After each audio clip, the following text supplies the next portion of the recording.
And we're back with another edition of Feud Radio. It's me, it's that M-A-T-T. We're back at it again. And of course, my host is Rhys. What's going on, buddy?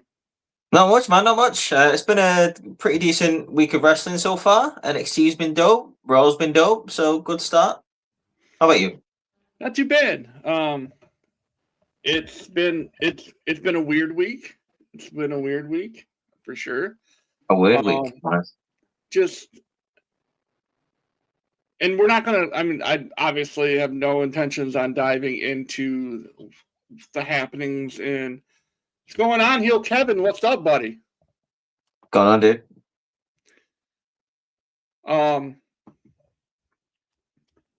We're not here to talk about the different things that are happening inside the community, so we're just going to power through. We're just going to ignore everything. And what I've been trying to tell people for the longest time is to find at least one thing per show that you enjoy and focus on that. Let's stop being critics and be fans again, right? Let's be fans, enjoy it for what it is. It's a TV show about professional wrestling, and let's enjoy it. But that's not what we're here to talk about. We're here to talk about the top 25 one-hit wonders in wrestling history. Hell yeah. And this is brought to you by those lovely people over at Sportsers. This isn't our list, so don't come at us. This is the first time I'm reading through this with Rhys, so it's a nice little dip into the past. Like, if you want to talk about positivity in wrestling, we can always find it through nostalgia as well. Yeah, so that's why we do this pod. Absolutely. That's why we do this. That is why we do what we do. What we do. Number 25, coming in number 25, starting off hot. We have Doink the Clown. I mean, can you call this guy a one-hit wonder? Like, I feel like he was a no-hit wonder. Like, I don't mind a share of Doink the Clown, especially when Matt Bloom, I believe it was Matt Bloom. I can't remember his name. Who originally played him. I thought he was pretty great as a heel. I don't know what qualifies for one-hit wonder for classing Doink the Clown, because I think people remember him for all of his antics. Obviously, WrestleMania 9, WrestleMania 10, they're the two biggest ones for me. That's a bit of a mixed grey area for me, calling Doink the Clown a nostalgia act, but okay. And I think that's why he comes in at number 25. Like, he's at the very bottom of the one-hit wonder list. Yeah. Let's see. Number 24, the one that I thought would be in the top 10, actually. It's the Goon. The Goon, one-hit wonder. Again, this is generous calling this man a one-hit wonder, because I feel like you have to have a hit to be called a wonder. I could not, apart from the WrestleMania 17 nostalgic battle royal, the gimmick shit.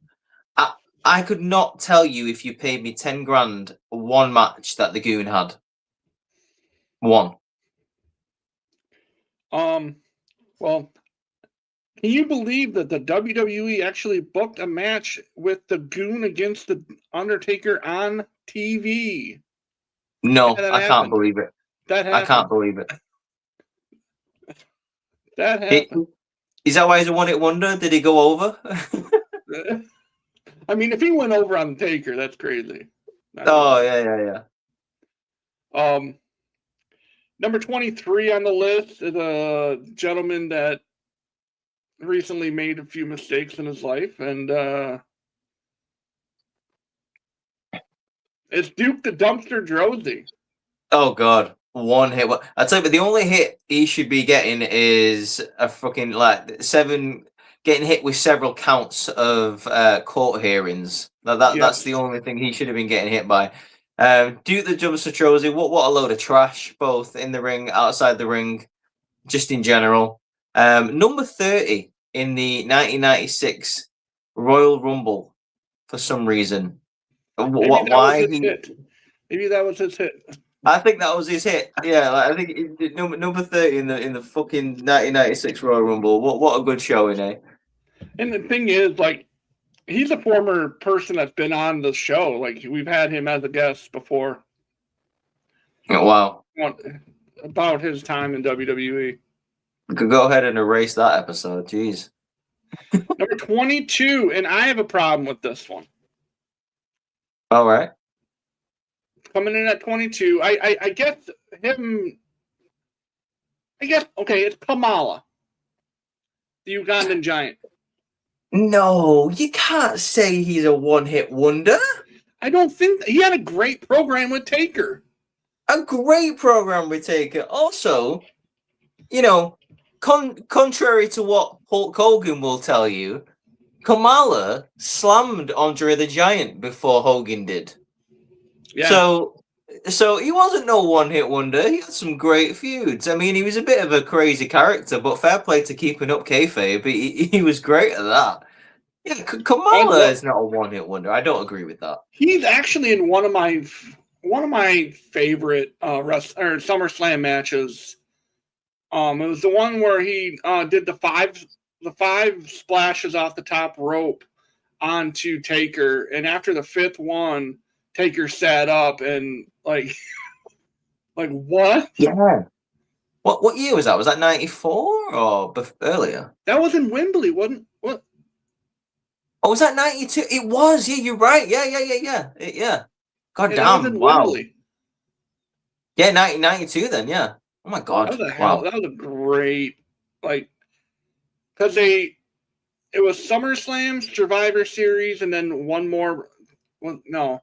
Maybe it was just SummerSlam and Survivor Series were the 2 pay-per-views that they...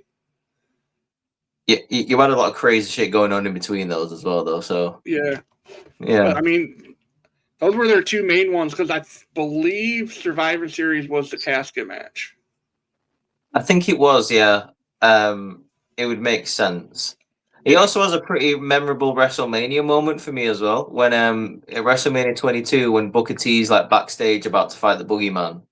Like, he just walks past all these weird people, like Snitsky, like, sucking on toes or whatever. And then he just walks past Kamala, like, rubbing his belly.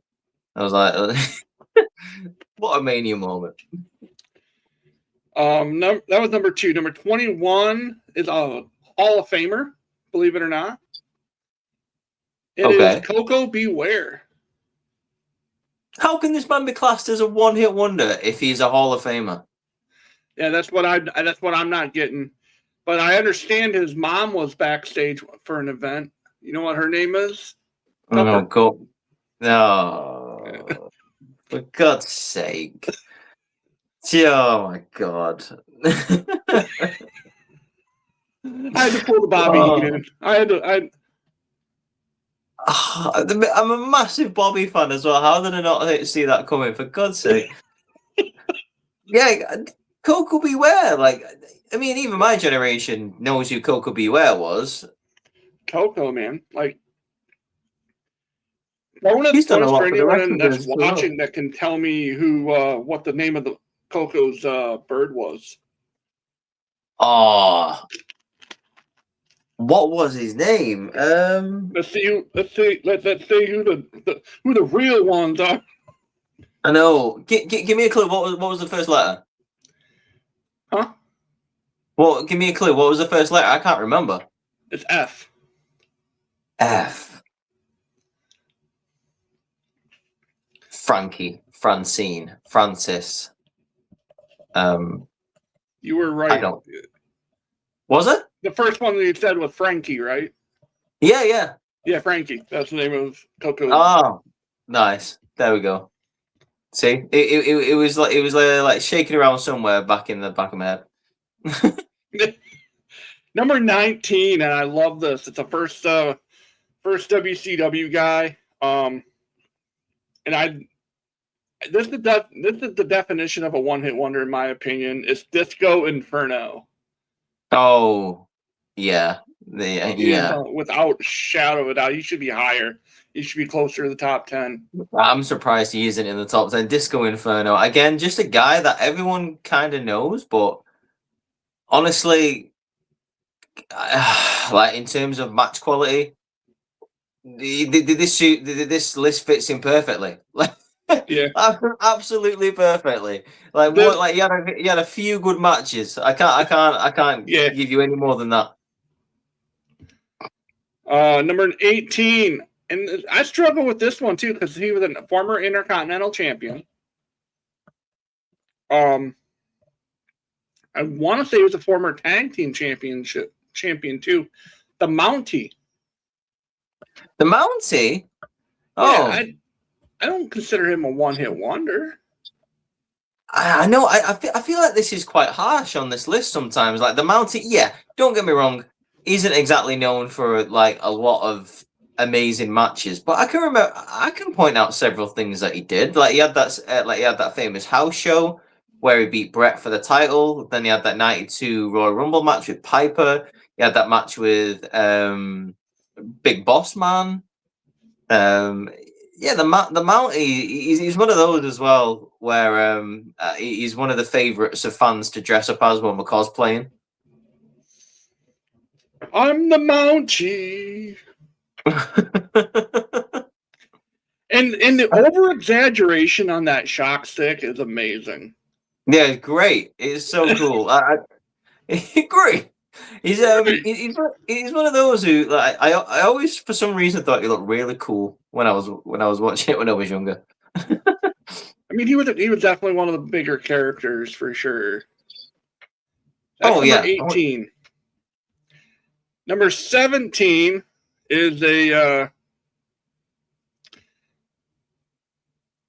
one that a lot of people, all I have to do is go, caw. Everyone knows. Terry Taylor. Yeah. This list was made for someone like Terry Taylor, the Red Rooster man.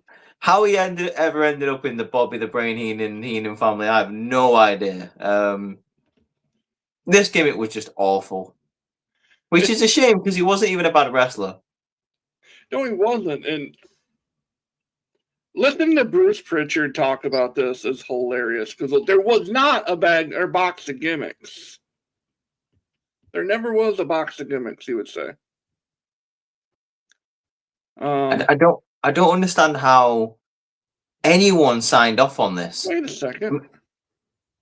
I just don't get it. I don't understand how anyone looked at this character, like heard any details about this character, described how it should be designed and portrayed, and it got through all of those people, and everyone was just like, "Yeah, that'll work."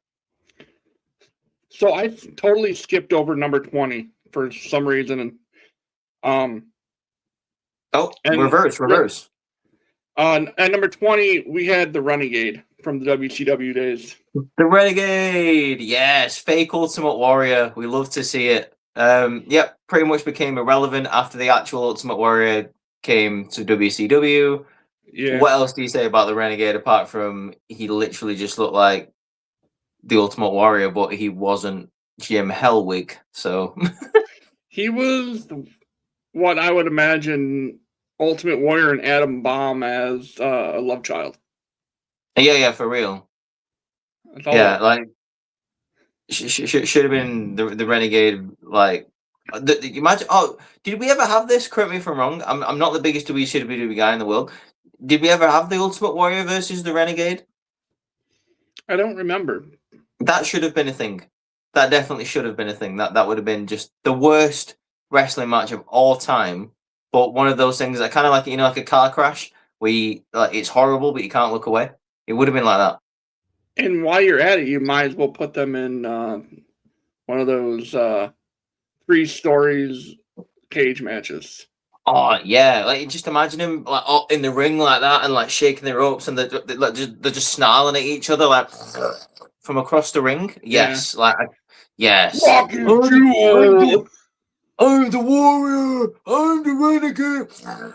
Yeah. Dope. Let's have it.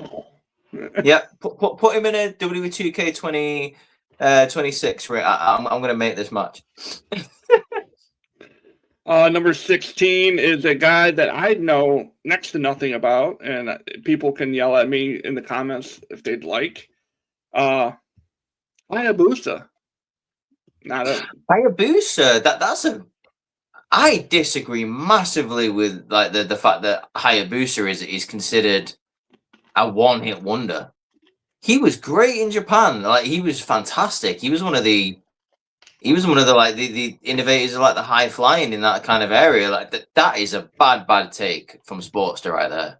Hayabusa had like a he was one of the people the Osai Moonsault. He was one of the innovators of that. That's a bad take. I don't agree with Hayabusa being a one-hit wonder. He was great in the ring as well. Well, number 15 is the father of the Renegade, Adam Bomb. Adam Bomb? Oh no. Adam Bomb. What was his one-hit wonder? It was either being number 30 in like a random rumble. Hang on, let me think.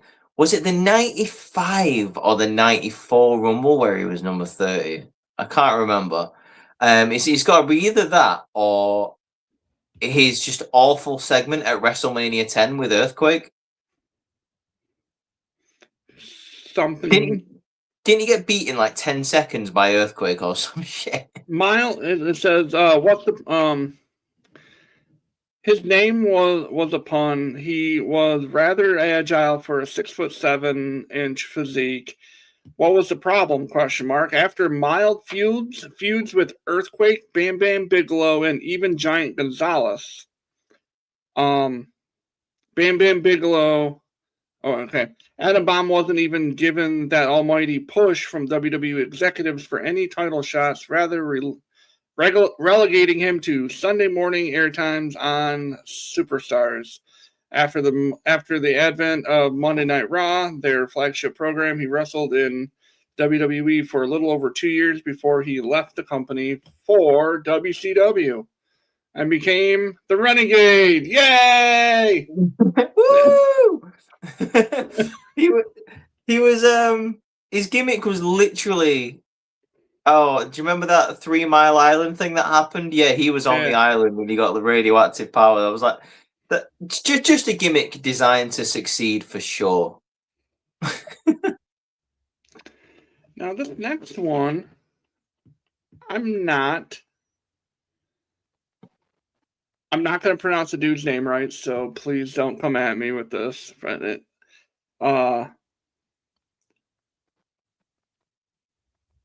Try your best.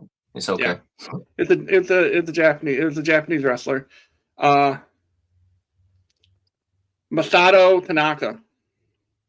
Masato Tanaka is a one-hit wonder. Are you out of your mind? I don't think he is. Like, I know who he is. I just can't pronounce his name.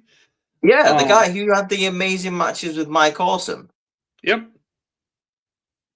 I mean, first of all, even if we're just counting that, they had a lot of great matches, especially at the 05 One Night Stand.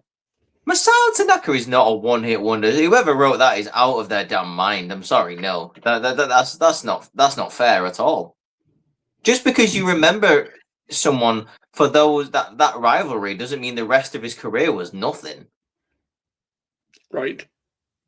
That's crazy. 13. This one was kind of, I don't know. Some of these are just, as we're going down this list, I'm not agreeing with some of these. Jerry Lynn. I don't think Jerry Lynn was a one-hit wonder by any means. One of the best ECW competitors of the 90s, one of the best X Division wrestlers in TNA, and currently still an amazing trainer for, I believe it's AEW. I don't understand how you can consider Jerry Lynn a one-hit wonder. They out of your mind. Absolutely ridiculous. No way. I'm not. Yeah. I don't understand that. That's okay. Number two. Yeah. Oh my God, 12. Oh Jesus, this list is starting to kind of anger me a little bit. Number 12 is Raven. How is Raven? How is Raven on this list? The one-hit wonder. Are you fucking serious right now? Pardon my language. My God. This is horrible. This list sucks. This list sucks just because of this. Not valid. That's fucking triggered me. That has triggered me. One of the most underrated promos in wrestling history, as in just in general. First of all, he had amazing, unbelievable feuds with Mick Foley and Tommy Dreamer. He had a great match at WrestleMania 17 in the Hardcore Triple Threat. Raven's flock in general was fantastic in ECW and in WCW, and then he went on to do amazing work in TNA. Yeah. Are you what? Raven, one-hit wonder. Whoever it is putting this list together does not watch wrestling. Now, if you consider Raven a one-hit wonder, you need to go do your research. Go and do your research. Yeah, I fully agree. If you're a wrestling fan and you think that I mean, your opinion's your opinion, but I will wholeheartedly disagree with him being even remotely close to a one-hit wonder. Raven, forget one-hit wonder. He should be on the list as one of the most unsung heroes or one of the most underrated wrestlers of all time. That's the type of list he should be on. Absolutely. I'm scared to see what their top 10 is. So am I now. Jesus Christ, what the hell is that bullshit? Number 11. An ECW original. The Sandman. Oh my God! I don't understand who's putting this list together.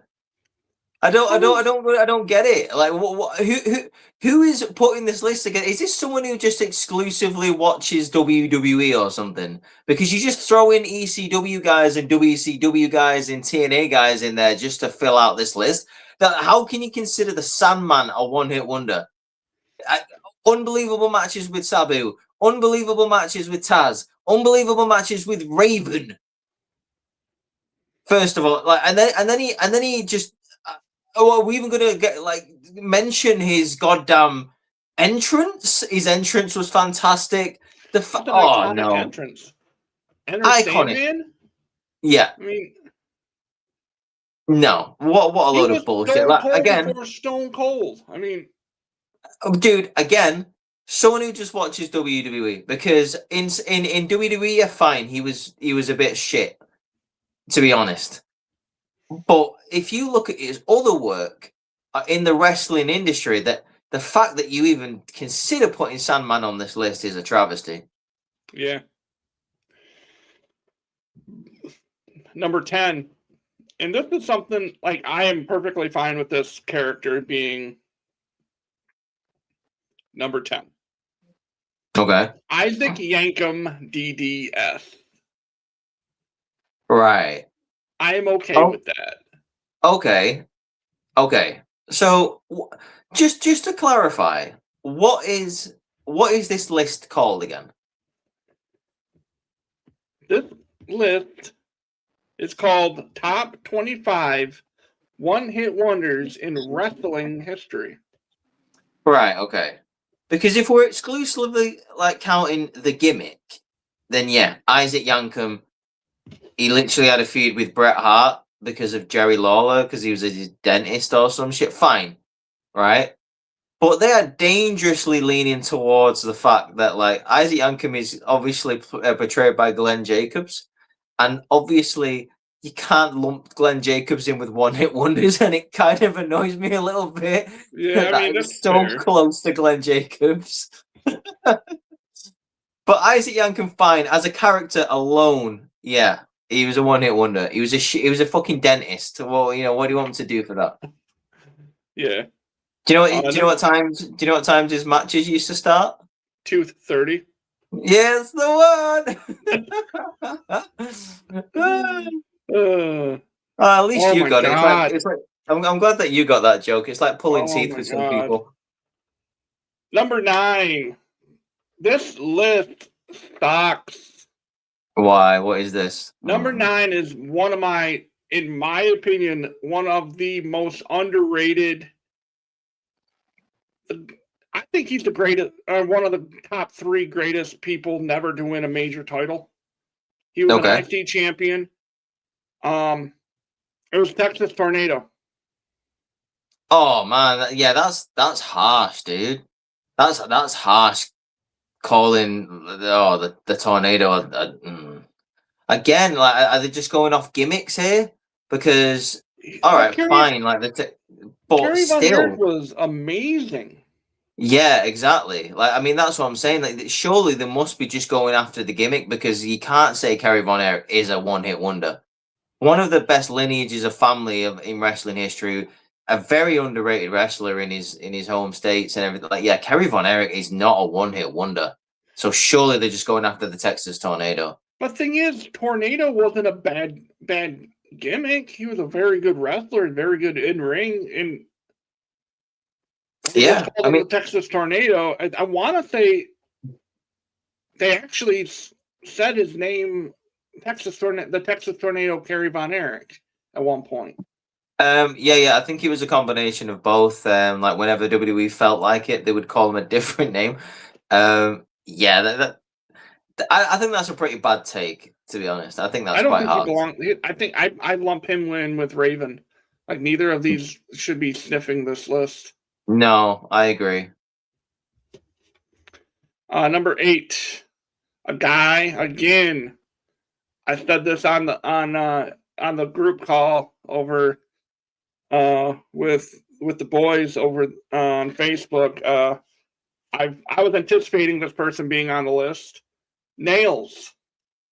Oh my god. How many times he was able to hit Vince McMahon? I wonder if that was a one-hit wonder. Nails.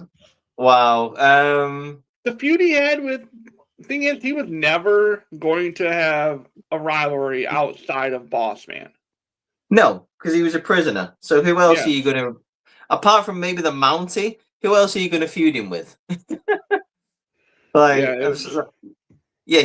was destined to be a one-hit wonder.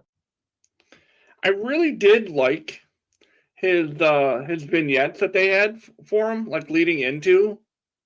Oh yeah, without a doubt. Yeah, like, they were really cool. They were cool. Yeah. He's like, and you never saw him. You never saw him until it just showed up, right? Like it was,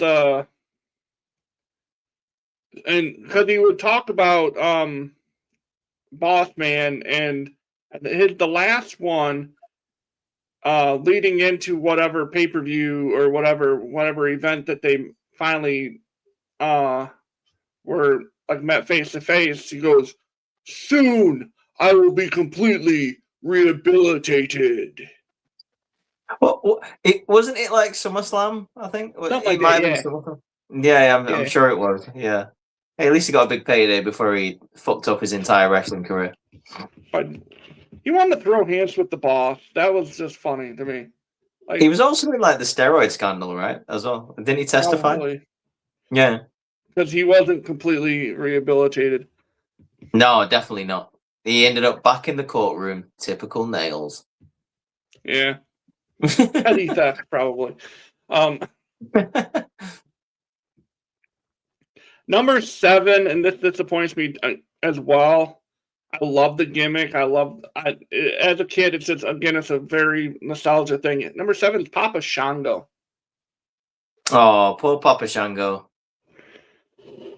A man who will forever be known as being extremely late running in at WrestleMania, right? Ruined what could have been a great main event. Yeah, like he forced Sid to kick out of the leg drop, which I think was the first time anyone's ever done that, right? Yeah, I believe so, yeah. Yeah. he missed his cue massively, dude. Like so badly. Like he was like 40 seconds, 50 seconds late for his cue. The other thing that I remember him for was making the Ultimate Warrior throw up.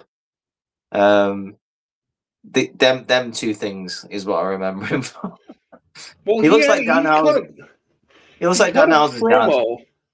He cut a promo during Superstars. It was great because he's like something about curse the living, raise the dead, the river is running, the river is red. He goes, I did that whole thing, and then I forever will have it etched in my brain because Vince McMahon and Mr. Perfect were on commentary at that point.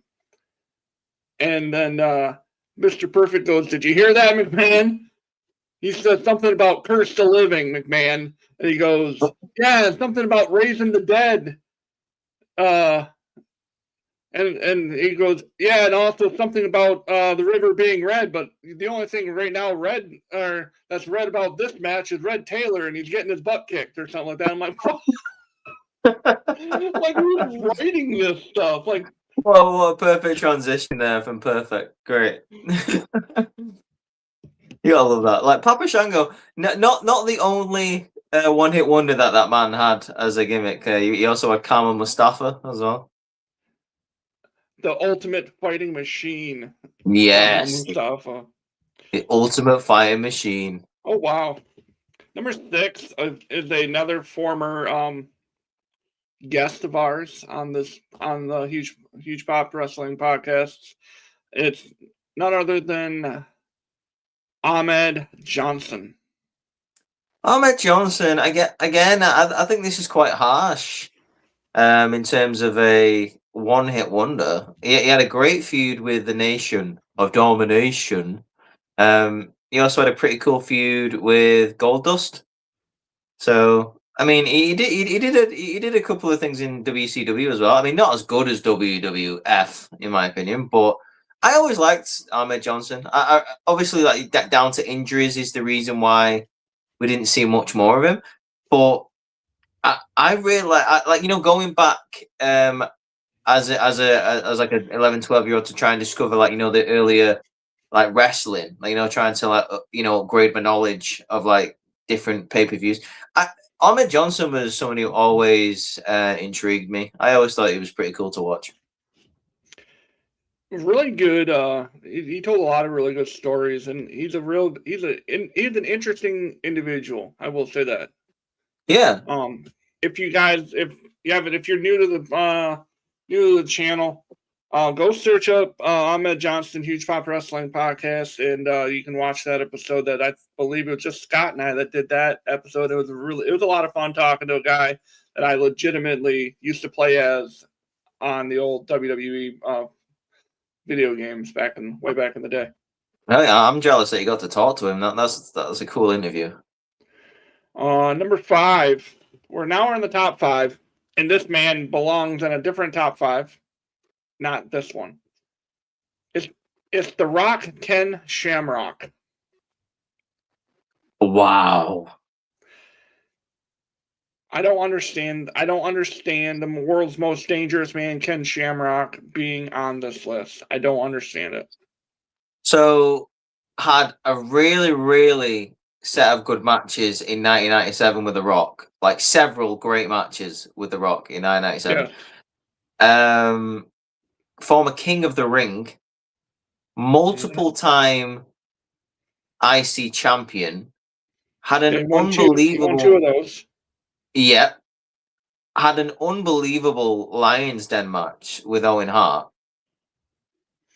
Well, he had a great feud with Blackman, Steve Blackman. He had a great, just about to say that. He had a great feud with Steve Blackman. Former tag team champion with the Big Boss Man. Yep.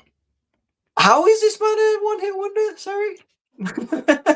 Oh, and also, by the way, he was the referee of one of the greatest WrestleMania matches of all time. I don't understand how this man is a one-hit wonder. That makes no sense to me. Took to wrestling like a duck to water, by the way. Like, just as good, in my opinion, nearly as good as Kurt Angle in terms of how fast this man picked up wrestling.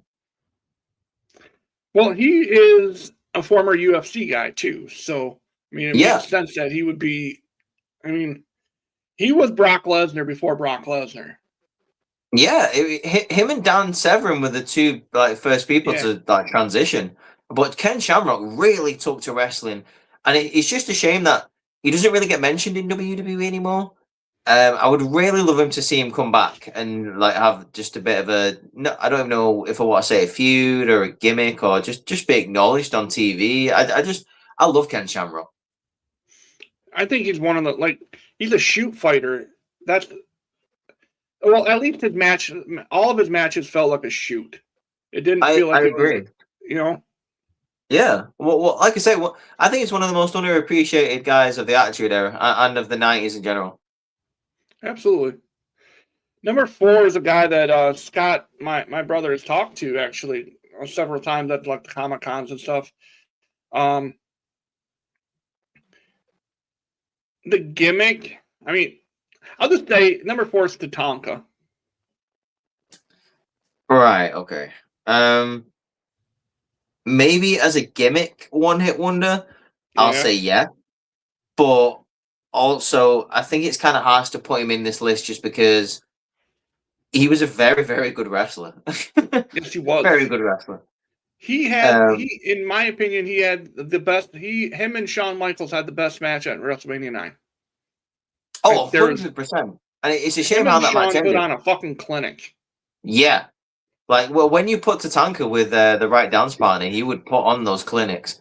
And then he came back in 2006, and he didn't have a bad little run. No, and I think his time with the model Rick Martel. Remember when he's got sprayed in the eye? Yes. That's a great feud too. I mean, he's a good worker. Oh yeah, I agree. I think that was a good feud. And by the way, the model Rick Martel, I'd put him in one of the most underrated wrestlers of all time. Yeah. The fact that them two had matches together, beautiful. Like Rick Martel, fantastic worker, and so was Tatanka. Again, I think this is just harsh to put him in here. Absolutely. Number 3. He made the list, Rhys. He made the list. Goldberg is number 3. Yes! What a joke. That Bill Goldberg.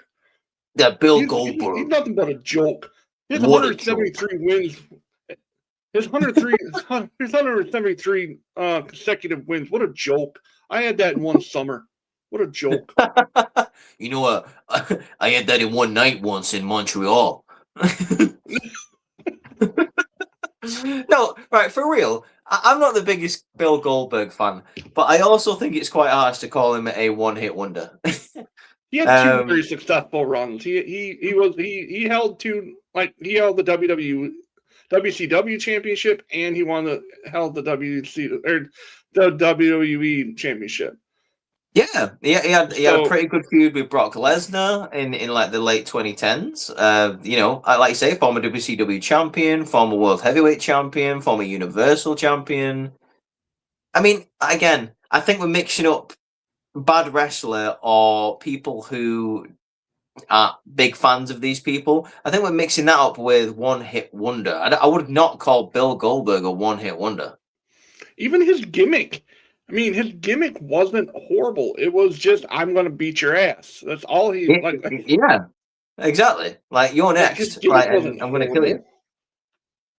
No, I think that's very, very harsh, to be honest. Number 2, and this hurts. This hurts right here, too. And I for one, think this woman, it's the only woman so far on the list. This woman deserves to be in the Hall of Fame. And unfortunately, she probably won't she probably won't be inducted, and it's Chyna. Oh, that really hurt when you said that. That upsets me a lot. I felt that there. When you said it, I knew it was coming. And when you said should be in the Hall of Fame, I knew it was coming, and then it just hit me right in the chest. Like, wow. It's the Hell sports. no. Like I would love if the Sportster would humor us and like come on to the show and like explain why they are putting like why these people are positioning where they're positioning on this list. I would love to hear their like I will sit here like I can read it, but even their verbiage on here makes zero sense.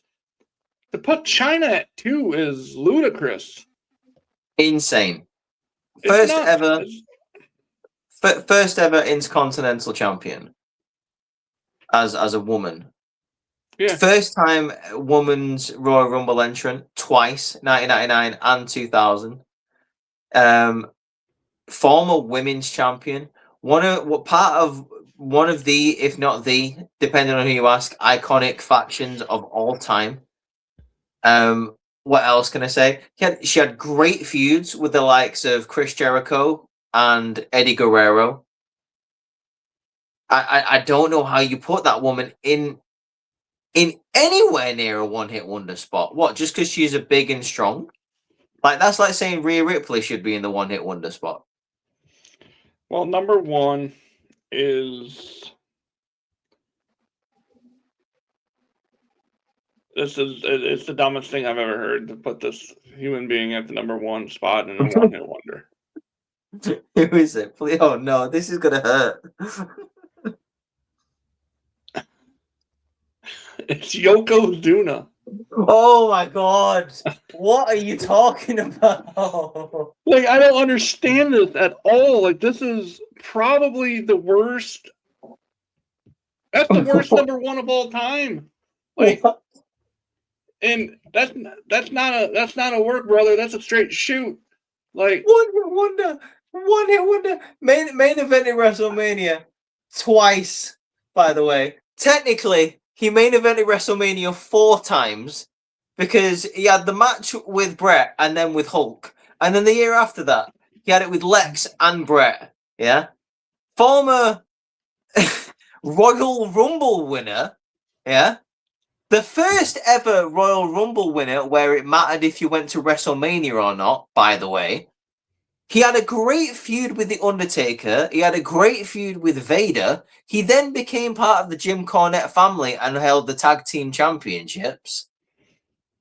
Oh yeah, him and Owen. I forgot about that.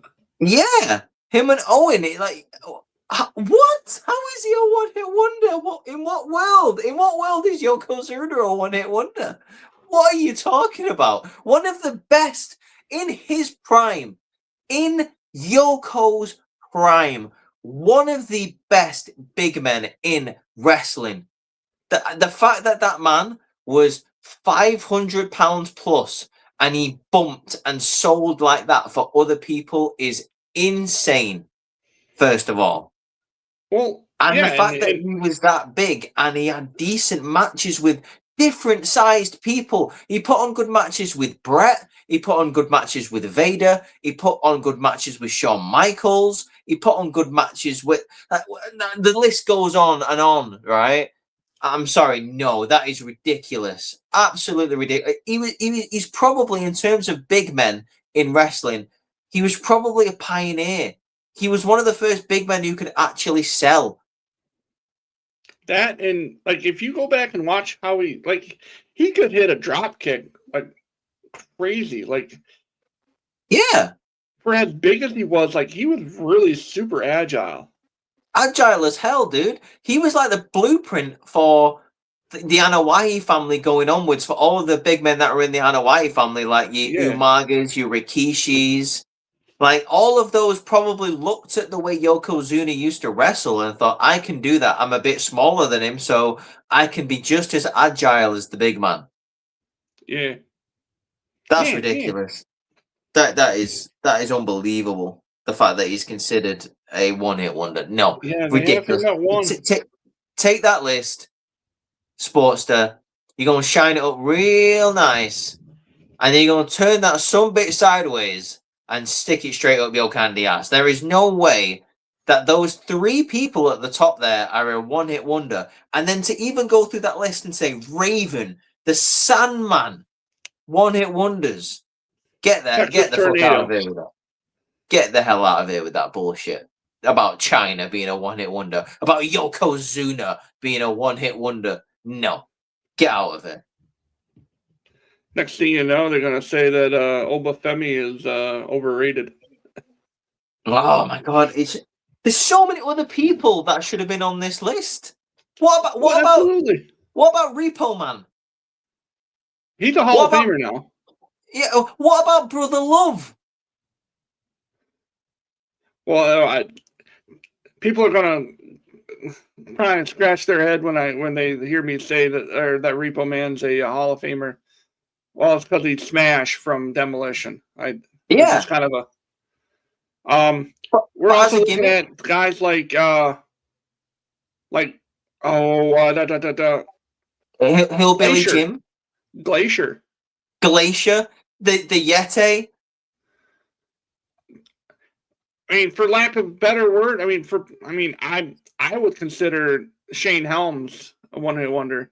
The Hurricane. Yeah. I love the Hurricane, but the Hurricane is a one-hit wonder. Dude, Crash Holly.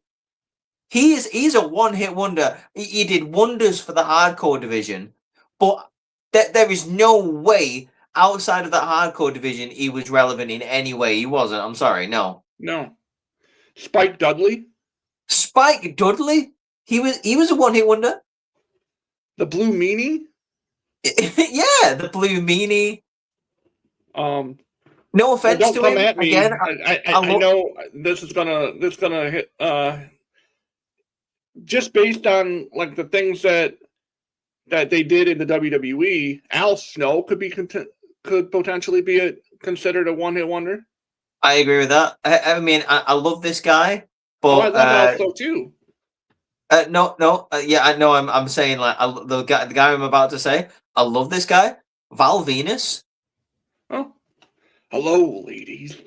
Literally everyone remembers him for. He had good matches, but literally no one else remembers anything about Val Venus apart from the fucking towel spin that he used to do. Mark Merrow.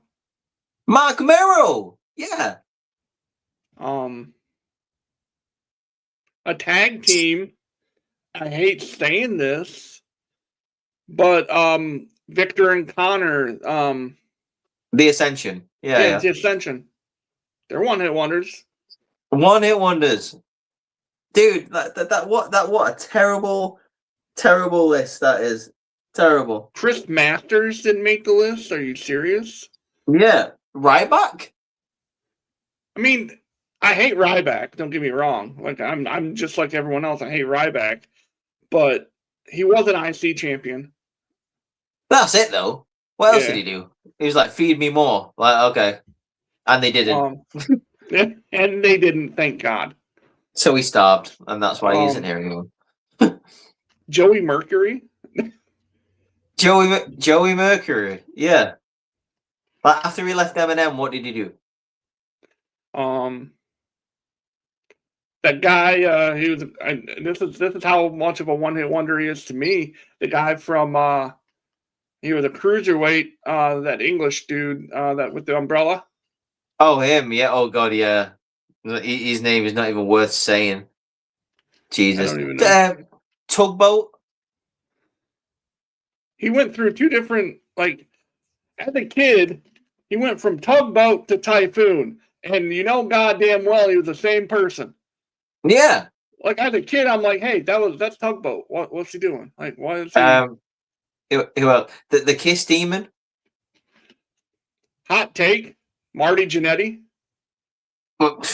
I mean, yeah. After he jumped through that window, he was never the same. No, because what a coward. I knew he was going to do that. I knew you were going to say that. But there's just so many other people that needed to be on this list that...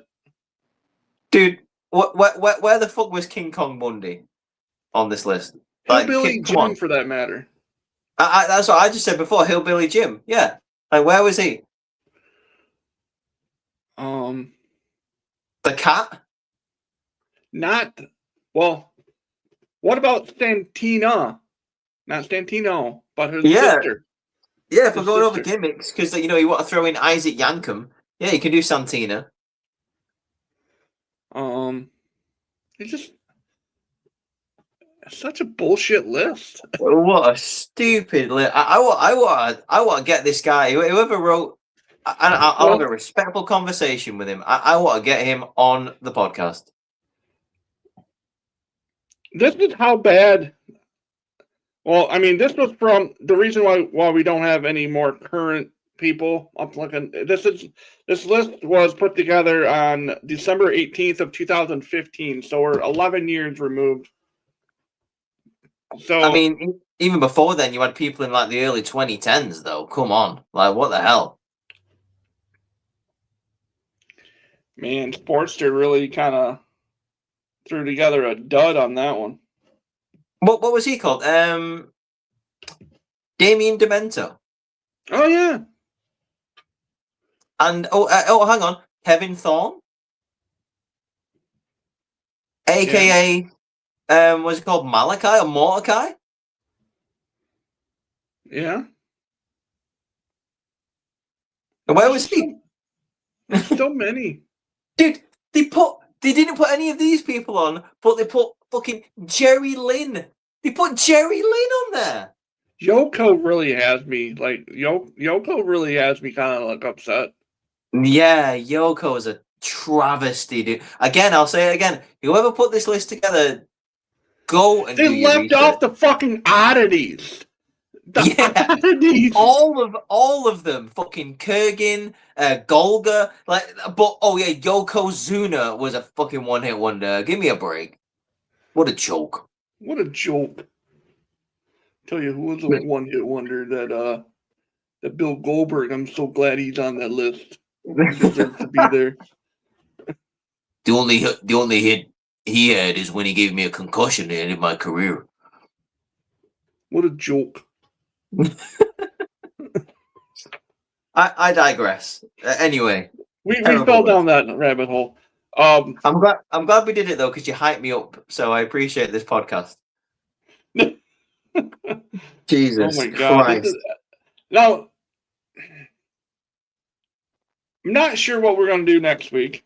I might find another list. If you have any ideas for us as like a list to dive into or whatnot, a topic to discuss next week, drop them in the comments or DM myself or Rhys on TikTok. Hell yeah. We'd love to hear what you guys want us to talk about. So yeah. I do have a show on Friday that I'm going to be doing. So it's the sports show is back on Friday at 9:30 Eastern Standard Time. No, 9 o'clock. I'm sorry, 9 o'clock Eastern Standard Time, right here on the pod on Huge Pop Entertainment, wherever you can get our podcast. So we're going to be talking about the NBA playoffs. We're going to be talking about the NFL draft that just happened last week and that kind of stuff. Also, tomorrow, a little plug for Scott. Tomorrow night, he will be talking to the valet from the WCW days, Baby Doll. He will have Baby Doll on tomorrow night, which is really cool. A little nostalgia act there. As well as tonight, he has Bret Hart. And this is kind of interesting. Bret Hart's nephew is going to be on, Mike Hart. Right. Okay. That's cool, man. So he'll be talking with him tonight. I'm unavailable to do that, to do either shows because he does them later on in the evenings. But we are back with our lists next week. And so if you have, again, guys, I want to appreciate Heel Kevin for coming on in the comment section. And to answer this person, I didn't see this until now. SWUNGTRAKIN. Yo, where's Scott? Scott, this is not his show. I'm part owner of Huge Pop Entertainment, and this is our Wednesday show. If you like nostalgia wrestling, this is the place to be on a Wednesday afternoon. And we just talk old school wrestling. We talk just all sorts of stuff. As a matter of fact, you know what, Rhys? We said this before WrestleMania started, that we wanted to talk about everything, a good and the bad, one good point and one bad point from every WrestleMania. Oh, yeah. Oh, do you want to do that next week? So how about we do that next week? Hell yeah, I'm down for that. Let's do it. We will dive in. There's 42 good and bad things. Oh, I'm looking forward to that then. I'm looking forward to it. So 42 good and bad things of WrestleMania history, one from each. And they don't necessarily have to be matches. They can be moments. They can be what you felt was wrong with or right with each WrestleMania. So, I'm looking forward to that then. Yeah, I'm down for that. So that is what we're going to be doing next week. Again, thanks for everyone who's watched this, watching now, or watched earlier, or watches in the future. We do this just to have fun each week and just get just to have fun. That's what it's all about. Have fun and enjoy the world of wrestling. So, if you really, if you think about it, if you're not into that, then Rhys, tell them what to do. Fire is your fucking max.